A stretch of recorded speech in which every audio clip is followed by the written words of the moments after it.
ہمارا دشمن جو ہے وہ سمندر پار سے آ کے افغانستان میں یا شام میں یا عراق میں یا لیبیا میں یا فلسطین میں آ کے ہمارے خون سے ہولی نہیں کھیل سکتا جب تک ہم خود اس کے سہولت کار نہ ہوں۔ حکمران جو ہیں تمام مسلم امہ کی جو جتنی بھی ریاستیں ہیں اس کے طول و عرض میں ہمارے اپنے حکمران جو ہیں وہ سہولت کار ہیں اس دشمن کے۔ کون لے کے آیا ہے داعش افغانستان میں؟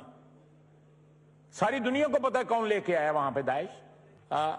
ہمیں اپنے گریبان میں جھانکنا چاہیے۔ یہ جنگ ہماری چار دیواری کے اندر اس لیے آئی کہ ہم نے ایک جعلی جہاد لڑا، وہ امریکن میڈ ان امریکہ جہاد تھا جو ہم نے لڑا، امریکہ کے مفادات کے تحفظ کے لیے جہاد لڑا اور جہادی بنائے۔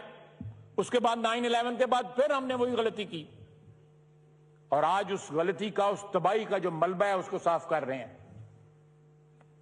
اور یہ تباہی جو ہے پھر افغانستان تک محدود نہ رہی، پھر یہ عراق بھی گئی، پھر یہ شام بھی گئی، پھر لیبیا بھی گئی۔ یہ ایک پورے سوچے سمجھے منصوبے کے تحت شرازہ جو ہے بکھیرا جا رہا ہے مسلم امہ کا اور مسلم ممالک کا، اور ہم سب ہتھیار ہمارے ہاتھ میں دیا جاتا ہے۔ للکارا کوئی اور مارتا ہے لیکن جو آلہ قتل ہے وہ ہمارے ہاتھ میں ہوتا ہے۔ اس حقیقت سے ہم جو ہے منہ نہیں چھپا سکتے۔ ہمارے حکمرانوں نے جو ہے وہ کمپرومائز کیا، اپنے مفادات کے لیے، اپنی حکمرانی کے دوام کے لیے کمپرومائز کیا۔